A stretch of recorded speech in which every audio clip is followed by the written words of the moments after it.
میرے پیارے بھائیوں باتیں حق ہے چاہے تمہیں کڑوی لگے، خدا کی قسم آج تمہیں سمجھ نہیں آتی، کل سمجھ آئے گی، لیکن پھر وقت گزرا۔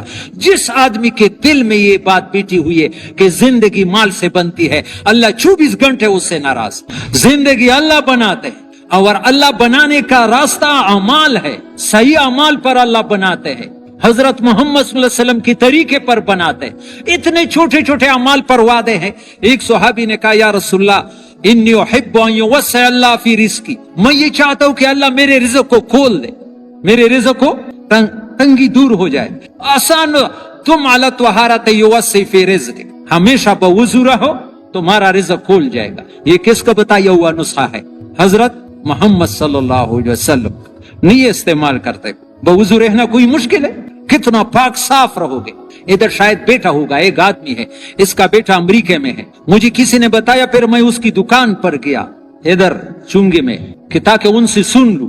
امریکہ وہاں ایک سٹور میں ہے امریکہ میں، پھر میں نے ان کے زبان سے خود ان کانوں نے سنا کہ وہاں امریکہ میں یہ 4-5 مہینے پہلے کی بات ہے، بعض لوگ وہ کرنٹینا میں ڈالنے کے لیے وہ جاتے نہیں ہے تو ٹیسٹ کرنے کے لیے، تو بعض وقت ٹیم ہوتا ہے اور وہ ہوتا ہے پولیس والے راستے میں لوگوں کو گھیرا ڈالتے ہیں اور سر پر وہ رکھتے ہیں کہ ہے یا نہیں۔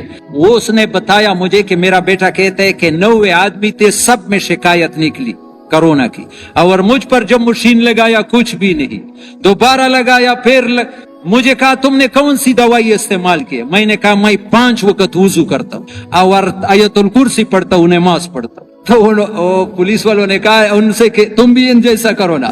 ہمارے ساتھ خدا کی قسم ایسے نسخے جو امریکہ کے ساتھ نہیں ہے، لیکن مسلمان اس پر یقین نہیں ہے۔ ایک وضو سے تمہارا، ایک استغفار سے خدا کی قسم تمہارے سارے مسئلے حل ہوتے ہیں۔ یقین کرو، تم 300 مرتبہ استغفار روزانہ پڑھ لیا کرو، نبی کا بتایا ہوا نسخہ، پکا حدیث ہے، سارے پریشانیاں دور ہوتی ہے۔ ادھر میں مرکز وضو کی جگہ پر جا رہا تھا، باہر بیان تھا، ایک آدمی آپ جیسے عمر کا تھا، 40-45 سال، مجھے کہا تمہارے 2 باتوں سے مجھے بڑا فائدہ ہوا۔ ایک تو وضو میں پانی کم استعمال پر بہت زور دیتا ہے، میں ہر وقت بیان میں یہ یاد رکھو میرے پیارے بھائی، میں نے پہلے کہا کہ جو بات سنو عمل کی کوشش کرو، سنا اور عمل نہیں کرتا یہ تو یہودیوں کا راستہ۔ علم آ گیا لیکن پھر بھی پرواہی جتتا ہے۔ آج تو نیت کرو، وہ کہتا ہے میں وضو پر 2 لوٹے استعمال کرتا، ابھی مشق شروع کی، آدھے لوٹے پر وضو بناتا ہوں۔ خدا کی قسم میں نے اپنے نماز میں زبردست نورانیت پائی۔ کس کی نیت ہے کہ انشاءاللہ پانی کم استعمال کریں، مشق شروع کرو۔ تم دیکھو اپنے نماز میں، دوسرے نوجوان نے مجھے کہا کہ مجھے وہ وسوسے زیادہ آتے تھے، جب پانی کا استعمال کیے گے میرے سارے وسوسے ختم ہو گئے۔ یہ نسخے ہے۔ دوسری چیز بتائی کہ جب سے میں نے 313 مرتبہ استغفار شروع کیا، میرا کوئی کام اٹکتا نہیں، کوئی کام۔ یہ تجربات تو دوسری بات ہے، اصل بات تو حضرت محمد صلی اللہ علیہ وسلم کی کہ اس نے بتایا ہے کہ اللہ ہر تنگی سے نکالے گا۔ تم پابندی سے کرو تو صحیح، اپنے گناہوں کو یاد کر کے استغفار کرو، بیٹھ کر کرو، 20 منٹ لگتے ہیں۔ بہتر استغفار استغفر اللہ الذی لا الہ الا هو الحی القیوم واتوب الیہ۔ استغفار کرو، اعمال کرو، نماز صحیح پڑھو، نماز پر بنی ہوئی ہے نماز، یہ بار بار یہ بات سنو، بنی ہوئی ہے نماز انسان کی وہ اصلاح کر سکتی ہے جو 1000 پیر اور مرشد نہیں کر سکتا۔ پہلے بھی میں نے کہا یہ مشق شروع کرو میرے پیارے بھائیو، آج سے جب سورہ فاتحہ پڑھو، ایاک نعبد و ایاک نستعین۔ ایک مولوی صاحب نے ابھی 1-2 مہینے پہلے خواب دیکھا کہ نبی علیہ السلام فرماتے ہیں کہ تبلیغ کیسے کروں؟ کسی نے کہا کہ ایاک نعبد و ایاک نستعین کے طور پر کرو۔ اس کا کیا مطلب ہے؟ ایاک نعبد کا معنی مفتی محمد شفیع صاحب نے کیا ہے، یا اللہ جیسے تجھ سے ڈرتا ہے ایسا کسی سے نہیں ڈریں گے، یا اللہ جیسے تجھ سے محبت کرتے ہیں کسی سے نہیں کریں گے، یا اللہ جیسے تیرا مانتے ہیں ایسا کسی سے نہیں مانیں۔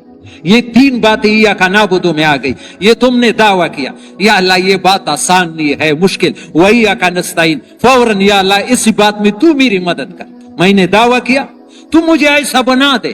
کس کی نیت ہے کہ کوشش کریں گے کہ اس کو پڑھتے وقت اسی سوچ سے۔ ابھی پیر صاحب فرماتے تھے عصر سے پہلے مشورے میں کہ یہ نماز میں یہ توجہ برابر کرو کہ اللہ مجھے دیکھ رہا ہے، میں اللہ کو دیکھ رہا ہوں، نہیں تو کم از کم اللہ مجھے دیکھ رہا ہے، اللہ سے مانگ رہا ہوں۔ سوالات دعا کو کہتے ہیں، نماز تو سارا اللہ سے مانگنا ہے۔